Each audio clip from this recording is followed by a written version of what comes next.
Eh bien bonjour tout le monde, comme vous avez pu le voir dans le titre, aujourd'hui on va parler des mangas qu'on attend le plus en 2025. Donc quand je dis on, c'est vous et c'est moi, puisque ça va se passer en deux parties. La première partie, ça sera les mangas que vous attendez le plus.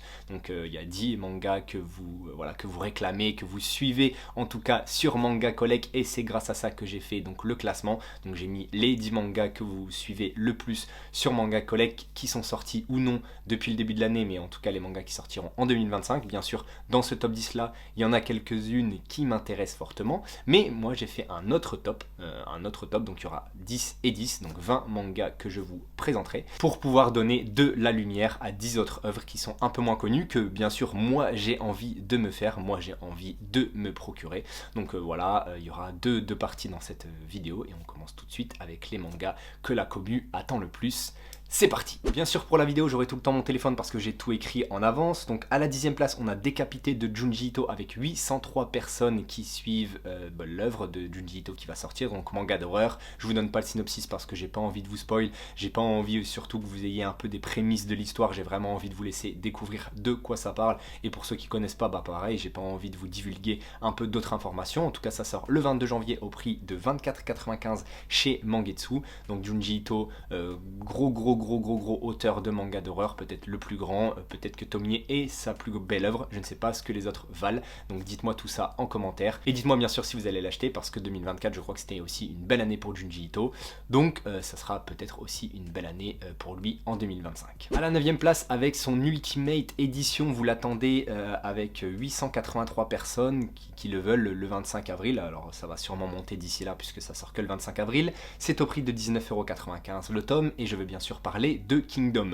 Kingdom avec ce visuel là, donc les mangas auront ce visuel là, donc beaucoup de paillettes, ça brille, c'est joli, mais moi personnellement je préfère les mangas simples comme il peut y avoir derrière de Kingdom, parce que les couvertures sont super jolies, elles reflètent un peu à chaque fois ce qui passe dans le manga, et je trouve que les couvertures sont vraiment belles, c'est vraiment du très beau travail, donc pourquoi gâcher tout ça avec, oui certes, quelque chose dans la mangatech qui va être super joli, mais bon, ça gâche un peu le travail de l'auteur. Je sais pas, enfin bien sûr je pense qu'on l'aura dans les pages couleurs à l'intérieur du manga, mais bon, j'aime bien avoir prendre mon tome et regarder la couve et dire qu'elle est belle. Après je sais que ça sera un très bel ouvrage, je sais que ça sera un très beau livre, un très beau bouquin, mais moi Kingdom Ultimate Edition, ça ne sera pas pour moi. À la 8e place, si vous n'avez pas fait cette œuvre là, et là ça va être doublement cool pour vous, parce que c'est une édition double, que ça coûte que 13,29€ le tome, alors que l'édition simple ça coûte 7,99€ le tome, donc ça vous fait des petites économies. Je veux bien sûr parler de Fire Punch,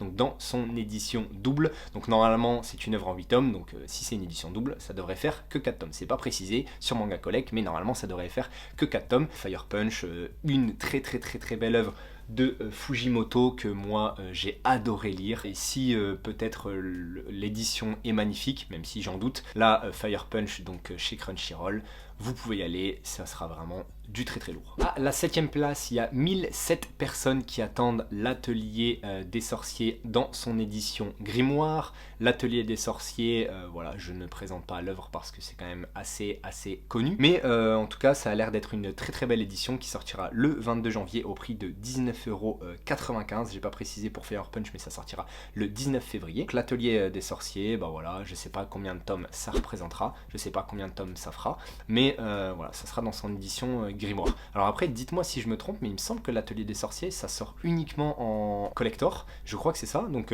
pourquoi faire que des collectors si c'est après derrière pour sortir l'édition Grimoire? Bon, je sais pas trop, mais en tout cas, il y a des gens qui l'attendent, donc après, à voir si ça sera un petit succès, je sais pas, je sais que c'est une belle œuvre aussi, mais bon, j'en sais pas plus, je sais pas s'il y a vraiment énormément de gens qui le lisent. À la 6e place des mangas que vous attendez le plus, il y a Bloom, il y a 1751 personnes qui l'attendent, donc là c'est déjà un petit peu plus haut, 22 janvier pour sa sortie au prix de 7,20€. Je vous lis le synopsis. Au cœur d'une banlieue japonaise se dressent face à face deux établissements que tout oppose. Shidori, le lycée public pour garçons, réunit les pires cancres de la ville, tandis que le prestigieux Kikyo rassemble les esprits les plus brillants des filles de bonne famille.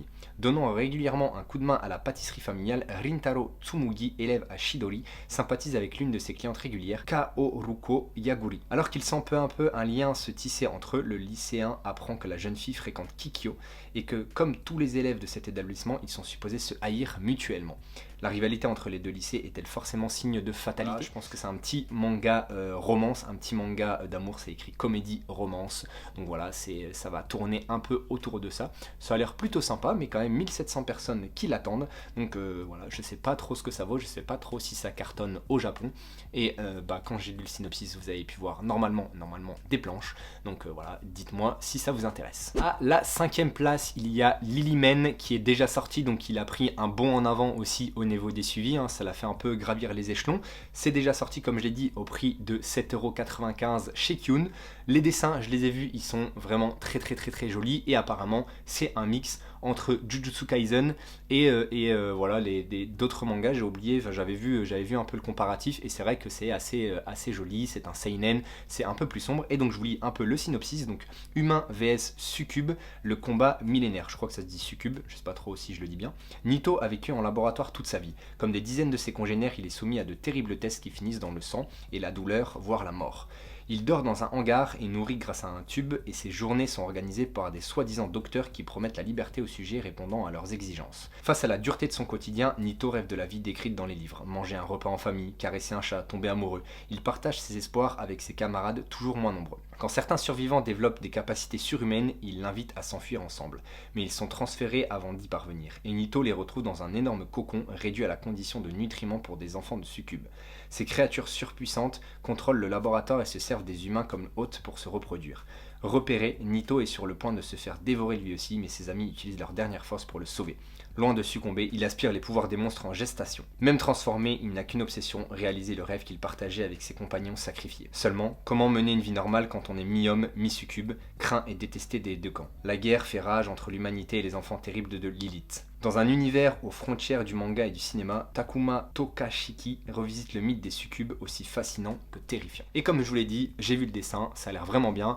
Le tome 1 est déjà sorti, donc n'hésitez pas à nous dire en commentaire si c'est vraiment une bonne série ou pas, si c'est vraiment intéressant ou non, en tout cas si ce tome 1 vraiment était assez prenant, où il y avait pas mal de questions autour de tout ce qui pouvait se passer dans ce laboratoire, etc. Voilà, dites-nous un peu tout ça pour ceux qui l'ont déjà lu peut-être, puisqu'il y a 1000 personnes qui l'ont déjà acheté, donc voilà, à voir, enfin en tout cas sur Manga Collect, après il y a sûrement plus, mais voilà, donc dites-moi tout ça en commentaire, je vous attends.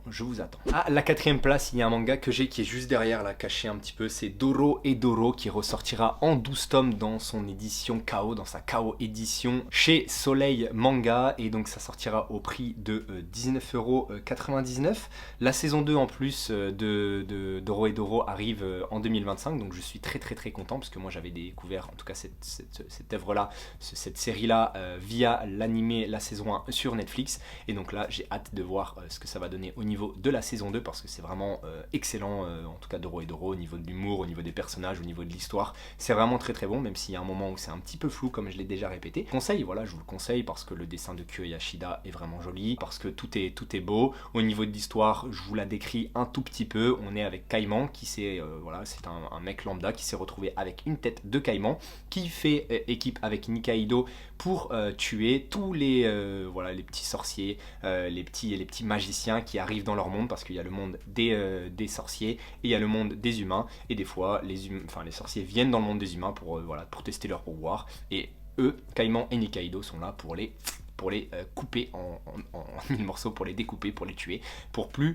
qu'ils fassent de mal aux autres. Sauf que, comme je vous l'ai dit, Kaiman, il s'est retrouvé changé, sa tête a changé, sauf qu'à l'intérieur de lui, il y a sa vraie tête, et donc il ouvre sa gueule pour savoir si c'est tel ou tel sorcier, avant de le buter, qui l'a vraiment transformé, mais à chaque fois il n'arrive pas, et bon bref, c'est assez marrant, il y a plein de trucs, tout est drôle, tout est bien fait, sauf je lui dis une petite partie qui est un peu floue, mais sinon Doro et Doro, vous pouvez bien sûr y aller. Et j'ai oublié de donner le nombre de personnes qui le suivent sur Manga Collect, puisque c'est important, en tout cas au moment où j'ai tourné la vidéo, 2097 personnes qui suivent la KO édition de Doro et Doro, donc normalement ça devrait être un petit succès pour cette année. À la 3e place, c'est une énorme œuvre également, qui va sortir dans son édition Prestige, mais il n'y a que 2136 personnes qui le suivent pour le moment. Après ça sort que le 25 juin, il n'y a pas de tarif, mais c'est bien sûr Berserk. Berserk qui sortira donc dans son édition Prestige. Je ne sais pas si ça reprendra l'édition qu'il y a en Angleterre, ou si ça va être encore quelque chose d'autre, mais l'édition anglaise est assez jolie. Bon, elle est beaucoup plus grosse et je trouve qu'elle n'est pas forcément adaptée pour de la lecture. Donc comme pareil avec Kingdom dans son édition je sais plus Ultimate, et bah là moi je préfère avoir quand même les tomes simples parce qu'il y a les couvertures, etc. Mais je trouve pour le coup que pour Berserk, quand on a un manga bien noir avec le rouge qui ressort au niveau du titre, et ben effectivement là ça rappelle Berserk, là ça fait sens, et donc je trouve que l'édition, si elle est comme celle anglaise ou si elle se rapproche de celle anglaise, sera vraiment super jolie. Donc à voir ce que fait Glénat par rapport à ça. Je pense pas qu'il y ait de visuel, en tout cas à l'heure où je tourne j'ai pas vu de visuel, peut-être que j'en mettrai dans la vidéo, mais pour l'instant on ne sait pas trop ce que ça va donner. Bon bah je viens de me rendre compte seulement maintenant que j'avais mis 11 séries, donc bah en fait on sera vraiment sur la 3ème place avec Pandora Hearts qui est déjà sorti, donc pareil qui a pris un petit boost en avant, donc 2761 personnes qui le suivent, c'est déjà sorti, ça sort au prix de 16 €, on n'a pas le nombre de tomes global de cette nouvelle édition, puisque c'est sorti chez Kyun il y a 15 ans, et que, enfin en tout cas il y a un petit moment, mais que Kyun fête ses 15 ans et que ça fait partie un peu des bonnes séries qui se sont vendues chez eux. Donc voilà, si vous voulez en savoir un petit peu plus au niveau de Pandora Hearts, n'hésitez pas à y aller. Moi c'est quelque chose qui m'intéresse pas vraiment, pas forcément. Bon, déjà parce que dans les mangas que j'ai cités là, il y a l'Imen qui m'intéresse, et il y a surtout le numéro 2 que je vous annonce là. Donc là c'est vraiment le numéro 2, ça c'est Hellsing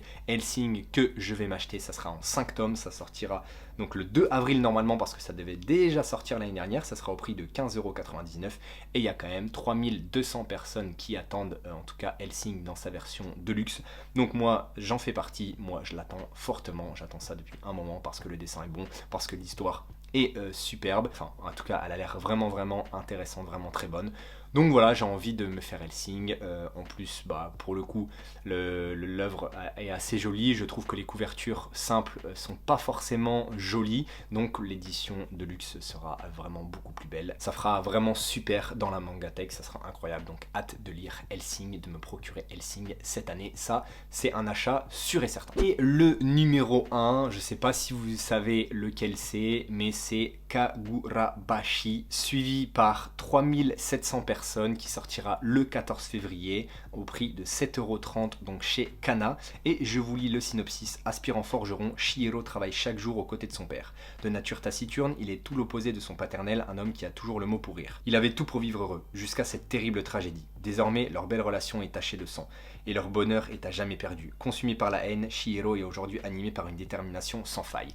Et c'est le nouveau shonen un peu bombe qui sort au Japon, en tout cas qui a vraiment fait le buzz au moment de sa sortie. La couverture du tome 1 est vraiment super belle pour le coup, mais l'œuvre ne m'intéresse pas du tout. Vraiment, ce shonen ne m'intéresse pas, même si j'adore le héros, je le trouve vraiment assez stylé, assez charismatique. La couverture, comme je l'ai dit, du tome 1 est très jolie. Au niveau du manga, ils vont déjà sortir apparemment en tome 1, enfin pour le tome 1 pardon, et pour le tome 2 des éditions un peu spéciales. Voyez un peu, donc ça sera le tome 1. Et le tome 2 par contre que je trouve assez joli, j'aime bien les couleurs. Donc voilà, je sais pas si vous voyez bien. Apparemment il y a 3700 personnes qui l'attendent, donc je pense que ça va être le gros carton de l'année. Ça va être la petite pépite de cette année. Je sais pas trop ce que ça vaut, je sais pas trop si c'est un peu un incontournable, si je rate quelque chose en ne fonçant pas là-dessus, parce que ça c'est pas forcément l'image de Demon Slayer quand il y avait le Covid où tout le monde lisait ça, mais je sais que c'est une petite pépite. Après, de toute façon, dans tous les cas, si je dois commencer un nouveau shonen, ça sera Sakamoto Days, même si je suis à jour. Mais si je dois acheter quelque chose, ça sera les œuvres de Sakamoto Days, parce que voilà, c'est pour moi, je pense, largement au-dessus de Kagurabashi. C'est sûr, je peux mettre ma main à couper directement. Voilà, donc dites-moi tout ça en commentaire. Ça y est, on en a fini avec les 10 mangas que vous attendez le plus. Maintenant, je vais vous présenter les 10 mangas que moi j'attends le plus. Alors, ça va pas forcément être des mangas que je vais full acheter, mais voilà, il y en a qui m'intéressent fortement, il y en a c'est sûr que je vais acheter, d'autres non. Et il y a aussi des petites mentions spéciales dont je voulais vous faire part. Donc on a par exemple Kirio Fan Club qui sort chez Le Lézard Noir, qui est déjà le tome 1 et le tome 2 au prix de 8,50 € et ça sera complet en 6 tomes. C'est un peu un manga avec un petit triangle amoureux. On On a aussi Senda du même auteur que Beastars qui sera complet en 16 tomes, qui sortira le 23 janvier au prix de 6,95 €. On est un peu sur le descendant du Père Noël qui ne veut pas utiliser ses pouvoirs, mais qui va devoir utiliser ses pouvoirs pour voilà, faire quelque chose en lien avec Noël, plus ou moins avec Noël, parce que lui c'est un ensemble de Noël. Ça m'intéresse, mais bon, je ne l'ai pas mis dans ma liste parce que j'en avais déjà parlé plusieurs fois auparavant. Ensuite on a Rendez-vous au sol pleureur qui sera un one shot chez le Lézard Noir, où la couverture je la trouve assez mignonne, assez jolie. Je pense que ça doit être assez triste. Ensuite on a Dogs Red du même auteur que Golden Kamuy, qui sortira le 6 mars au prix de 7,95 €, que peut-être que je me ferai parce que c'est un manga de sport, parce que c'est un manga sur le hockey sur glace, parce que l'année dernière j'avais été voir un match de hockey sur glace et que j'avais bien kiffé. Mais Dogs Red, j'avais lu le tome 1 en anglais, donc après je suis pas super chaud en anglais, mais j'arrive un peu à me débrouiller. Mais comme il y a des mots que je capte pas, et des fois je suis un peu perdu dans le récit, mais j'avais pas trop accroché. Donc après, à voir en français si j'accroche ou non, mais j'ai vraiment quand même envie d'y aller parce que le sport je kiffe, comme je vous l'ai dit, le hockey sur glace je kiffe, donc peut-être que je me le ferai. Et en plus le dessin est bon, et en plus c'est un manga qu'il avait déjà fait auparavant mais qu'il a repris là pour mieux le faire parce qu'il a eu son expérience du côté de Golden Kamuy. Donc après à voir, s'il y a des mecs qui sont à jour au niveau de Dogs Red, n'hésitez pas à me dire ce que ça vaut à l'heure actuelle. Ensuite on a un petit one shot qui s'appelle Console 2073 qui sortira le 31 janvier au prix de 15,95 €. Pourquoi ça m'intéresse? Parce que déjà ça parle de jeux vidéo, que j'aime le jeu vidéo, et que là apparemment on est dans un monde un petit peu virtuel où il va devoir réussir, je crois, des petits défis pour retrouver l'amour. Je crois que c'est ça, j'avais lu le synopsis, mais bon, de toute façon je vous le présente pas officiellement là dans mes 10, mais je vous le mets en mention honorable, donc si je suis pas vraiment sûr de ça, ce n'est pas très grave, vous m'en voudrez pas. Et ensuite, on a Winebreaker, donc, qui est toujours en cours et qui sortira le 27 juin au prix de 14,95 €, et c'est pas Winebreaker le Furio, c'est Winebreaker le Manoir, où ça parle de vélo, donc ça m'intéresse parce que j'adore le vélo, et apparemment Winebreaker c'est vraiment très bon comme Manoir. Bon après 14,95 € c'est quand même assez cher, et voilà, les couvertures sont très jolies, franchement j'ai vu les couvertures, ça donne envie de foncer sur l'œuvre, mais je l'ai pas mis dans ce top. Ensuite on a Sorcière de Daisuke Igarashi, qui est juste là, donc qui sera un peu dans cette même collection. On ne sait pas si ça sera en 1 ou 2 tomes, normalement c'est 2 tomes, mais peut-être qu'ils vont le réunir en un seul tome, après à voir. Daisuke Igarashi, forcément je kiffe son coup de crayon, après l'histoire je veux pas savoir parce que je me réserve la surprise. Donc voilà, ça c'était les mentions honorables. Maintenant on va parler des 10 nouveautés qui m'intéressent le plus. C'est parti. À la 10e place, j'ai mis Katagi Modoshi qui sera complet en 5 tomes, qui sortira le 15 janvier au prix de 7,99 €. Je vous lis le synopsis. Une nouvelle légende urbaine circule. Des criminels aux capacités surnaturelles viennent d'apparaître. Pour Eizawa, leur existence ne fait aucun doute puisque son père a été assassiné 10 ans auparavant par l'un de ces Gokudo qui tirent leur pouvoir de leur tatouage. En quête de vengeance et de puissance, ce jeune lycéen n'a cessé de traquer le coupable en récoltant des informations sur ces fameux Yakuza pour le compte de l'un d'eux. Mais son destin bascule le jour où une mystérieuse personne le sauve d'une mort imminente. Serait-ce le Takagi Modoshi, le mythique nettoyeur de Gokudo? Et ça, c'est quelque chose qui m'intéresse parce que à un moment, j'écrivais un peu un manga, voilà, j'étais un peu à fond dedans, que j'avais dans l'idée d'avoir des petits pouvoirs en rapport avec les tatouages, et que j'avais vu ce manga qui était sorti au Japon, qui justement tire un peu toute son histoire du fait que les mecs ont des tatouages qui leur donnent des pouvoirs. Et donc ça m'intéresse, c'est en 5 tomes. Après, je sais pas trop ce que ça vaut, je sais pas trop si c'est très bon. Je sais pas non plus si ça s'est fait cut au Japon, donc si ça devait faire plus que 5 et que ça a finalement fait que 5, ça j'ai des doutes, des gros doutes là-dessus. S'il y a des gens qui ont l'information, n'hésitez pas à nous la dire. En tout cas, moi je l'ai mis dans, voilà, pas dans mon top 10, mais dans mes 10 que j'ai plus envie de lire, voilà, tout simplement. Ensuite je mets Tower Donjon de Tsutsumu Nie, donc forcément je le mets dans ces 10 mangas, enfin ces 10 petites nouveautés. Je vous donne le synopsis. Dans un royaume, une sorcière a assassiné le roi et a enlevé la princesse Ignelia et l'emmène dans une tour appelée la Tour du Dragon, qui s'apparente à une grande structure qui est apparue d'un coup des cieux et ayant de nombreux monstres aux alentours. Pour la sauver, la garde royale a tenté de prendre d'assaut la tour sans succès. C'est à ce moment que débarque un fermier qui décide de s'aventurer dans le donjon pour la délivrer des griffes de la sorcière. Et c'est du niais, donc voilà, je kiffe son coup de crayon. Je sais pas trop ce que ça donne. La couverture me donne envie de me plonger là-dessus. Et en plus, si on a un peu des immenses structures, mais cette fois-ci dans un univers médiéval, et ben ça peut se rapprocher aussi de Blame, même si Blame c'est du SF et que je préfère le SF au médiéval. Mais voilà, je suis pas contre le médiéval. Si c'est vraiment très bien dessiné, si l'histoire tient debout et si on a quand même pas mal d'action comme il en a quand même la capacité de le faire, et ben pourquoi pas. Donc ça, je pense que ça va être coché dans mes petits achats de 2025, en tout cas dans mes nouveautés 2025, parce que cette année il n'y en aura pas beaucoup, parce qu'en 2024 j'en avais fait beaucoup trop, et que là je vais me concentrer que sur ce qui me parle vraiment le plus. Si c'est vraiment ouais bof je sais pas trop, non, mais par contre si c'est un full oui, j'y vais. Ce que j'aurais dû faire il y a bien longtemps bien sûr. Ensuite j'ai mis Rhapsody in Red qui compte actuellement 4 tomes au Japon, et ça m'intéresse parce que le synopsis est intéressant, voilà tout simplement. Torao, un lycéen épris de justice, ne cesse de se battre. Profondément seul, il va un jour découvrir grâce au piano la joie de pouvoir exprimer ses sentiments et ses émotions. Un nouveau monde s'ouvre alors à lui. Le piano deviendra-t-il l'écho de son âme?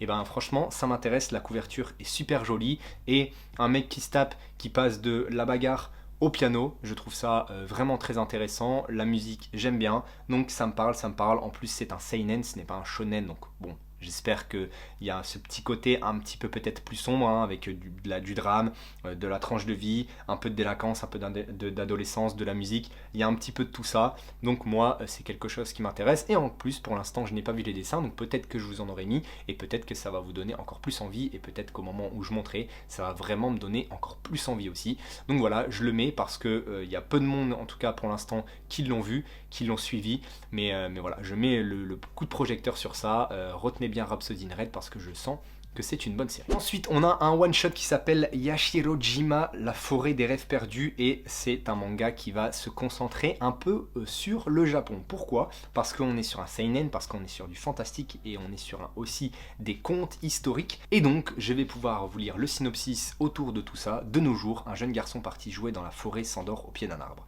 Sous la protection du dieu renard, ses rêves l'emmènent loin dans le temps, à la découverte de ses vies antérieures. Les dieux du rêve mettent ce dernier, jadis samouraï, en face des massacres qu'il a commis. Plus tard tatoueur, il vivra l'omerta post-Seconde Guerre mondiale et la mise au ban de cet art subtil. Petit à petit, ce sont l'histoire et la culture du Japon qui se présentent au lecteur par l'entremise de plusieurs clins d'œil qui raviront les initiés sans intriguer outre mesure les lecteurs lambda, comme par exemple le jeu avec les pièces de shogi. L'auteur livre néanmoins les clés de son récit au travers de propos introductifs et d'une interview de fin de volume. Petit manga autour du Japon, autour voilà, de la culture japonaise, donc ça sortira chez Vega Dupuis, et ça je l'attends. Par contre c'est un petit peu plus cher puisque c'est un one shot, je pense que ça doit être un beau petit pavé quand même, puisque il est au prix de, encore ça va, 12,50 €, ça sortira le 24 janvier, et ça, one shot, c'est directement signé, c'est pour moi, j'espère que ça sera un très beau one shot que je vais kiffer. Ensuite, à la 6ème place, je mets Boichi Original SF, donc c'est plein d'histoires courtes en lien avec l'ASF dessinées par Boichi, ça sera en 2 tomes, et donc ça, je vais me l'acheter tout de suite, c'est sûr, parce que Boichi, je kiffe. Il n'y a pas de date de sortie, il n'y a pas de prix, il n'y a pas de synopsis, il n'y a rien du tout. De toute façon, c'est des histoires courtes autour de l'ASF, donc bon, le synopsis, autant le laisser de côté. Mais si vous aimez Boichi, si vous aimez l'ASF, en tout cas, j'espère que ces histoires seront à la hauteur de son talent. J'espère kiffer, j'espère que ça va vite sortir chez nous. Et ça, même chose, c'est coché sur la liste directement. À la 5ème place, un manga que je vais acheter, c'est sûr et certain, c'est Subaru. Voilà, Subaru qui va ressortir chez Naban en 6 tomes. C'est tout simplement l'histoire de Subaru. Subaru est une jeune fille qui grandit par ses propres et pourtant faibles moyens. Atteint d'une tumeur au cerveau, son frère jumeau est cloué dans un lit d'hôpital, ne pouvant qu'observer son état se dégrader jour après jour, en même temps que ses facultés mentales s'amenuisent. Il devient l'ombre de lui-même tandis que Subaru est forcé de mûrir bien trop vite pour son âge. Parce qu'elle l'aime, parce qu'elle a peur de la vie, de la mort, de le perdre à jamais. Pour le distraire, elle lui rend constamment visite après les cours et développe rapidement une sorte de jeu avec lui, celui de la danse. Agile et légère à la fois, Subaru se mouve d'une élégance sans pareil pour ce frère qui s'abandonne un peu plus chaque seconde qui s'écoule. Je n'irai pas plus loin dans le synopsis parce qu'il est beaucoup plus long, mais je me réserve la surprise parce que j'ai envie de l'acheter. Mais comme vous l'avez compris, on a la danse, autour d'un sujet assez sérieux qui est malheureusement quelqu'un qui va bientôt disparaître, qui en tout cas petit à petit perd énormément de facultés, énormément de possibilités. Donc voilà, je sais pas trop à quel point cette série est dramatique, je sais pas à quel point Subaru va dans la danse, parce qu'on m'avait déjà dit qu'au niveau de la danse, donc du sport, de la danse, et c'était pas vraiment à fond dessus, mais c'est pour ça que je me réserve ça. Le coup de crayon est sublime. Donc moi, Subaru, c'est coché, je vais me l'acheter et voilà, tout simplement. Donc je vous ai pas donné par contre la date de sortie. La date de sortie pour Subaru, c'est 27 juin. Donc on a un peu de temps avant que ça vienne. Le 27 juin, ça sera là. Mais bon, ça sera coché pour moi. L'œuvre suivante que j'avais placée à la 4e place, mais bon, comme je vous l'ai dit, j'ai pas fait trop de classement, c'est Sounds of Vinyl. Et pourquoi je l'ai mis dans ce petit top 10 des nouveautés qui m'intéressent le plus? Parce que tout simplement, j'adore la couverture, je la trouve très belle, et en plus ça parle un peu de vinyle. J'en ai pas parce que bon, je trouve ça super cher, mais je trouve que c'est super beau comme objet à collectionner. Franchement c'est super joli, c'est super beau, et en plus le son est sûrement légèrement différent. J'ai jamais trop pu écouter à l'heure actuelle du vinyle. On écoutait vraiment à l'ancienne chez ma mère il y a très longtemps, mais maintenant non. Mais je sais que c'est un petit son un peu à part, et là on est justement un peu avec une collectionneuse de vinyle. Et donc je vais vous lire le synopsis. À travers des vinyles appartenant à son grand-père, une jeune femme va découvrir les histoires d'artistes de différents pays, des rêves qui les habitent aux obstacles qu'ils rencontrent. Pays dirigé par un gouvernement impitoyable, radio pirate hébergé sur un bateau et bien d'autres surprises encore. Et franchement, ça m'intéresse. Petit seinen aussi. Donc ça, c'est quelque chose que je vais sûrement cocher. Après, j'irai checker un peu les dessins. Là, je vous les mettrai pas. On se réservera tous la surprise. Et Sounds of Vinyl, ça sortira le 4 avril au prix de 14 €. Et donc, comme je l'ai déjà répété, je pense que ça sera un petit achat. Mais ça, c'est pas encore sûr. À voir les dessins, à voir tout ça. En numéro 3, c'est un manga qui devait sortir en 2024, mais qui sort seulement en 2025 et qui va même sortir le 19 mars normalement au prix de 14,50 €. Ça sera en 2 tomes, et donc il n'y a que pour l'instant la date pour le tome 1. C'est Song About Green qui sera complet, comme je vous l'ai dit, en 2, et j'espère que ça sera vraiment cool, j'espère que ça sera vraiment bien, parce que au niveau du dessin ça a l'air sublime, en tout cas les couvertures sont très jolies. Au niveau du synopsis, je ne veux plus vous le dire parce que je sais que ça m'intéresse, mais ça fait un petit moment que je l'ai lu, donc je sais pas du tout de quoi ça parle, mais je sais que les couvertures et les dessins, et en tout cas à l'époque quand j'avais lu le synopsis l'année dernière, ça m'avait grave donné envie. Donc ça sera un achat en 2 tomes, c'est sûr, ça va être pris.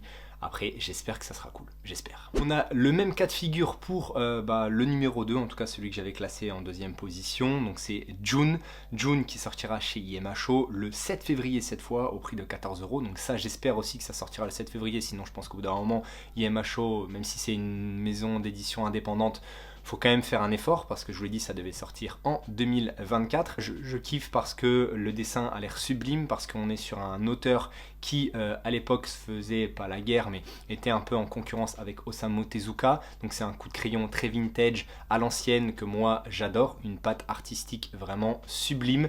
Et voilà, l'œuvre aussi tourne autour un peu de ça, un peu de cette féerie. En tout cas, on est sur quelqu'un qui veut faire un manga, son père l'en empêche, et ça va être retranscrit à travers le dessin. Il me semble que c'est un peu ça. Bon, je l'ai peut-être mal présenté, mais même chose, j'ai pas envie de me replonger parce que ça devait sortir l'année dernière et que je l'attends vraiment maintenant depuis 1 an. Mais que je trouve ça a l'air vraiment très très joli, assez beau. Donc franchement, j'ai hâte de me lire June. J'espère que ça sortira cette année, et très rapidement surtout. Et l'œuvre que je veux le plus, donc oui, on peut faire ça peut-être un peu sous forme de classement, parce que là, on va dire qu'à partir des 5 derniers, là, j'ai vraiment l'acheter. Mais c'est Frères du Japon de Taiyo Matsumoto, qui sera complet en 1 tome, donc un one shot qui sortira au prix de 19,95 € le 5 février.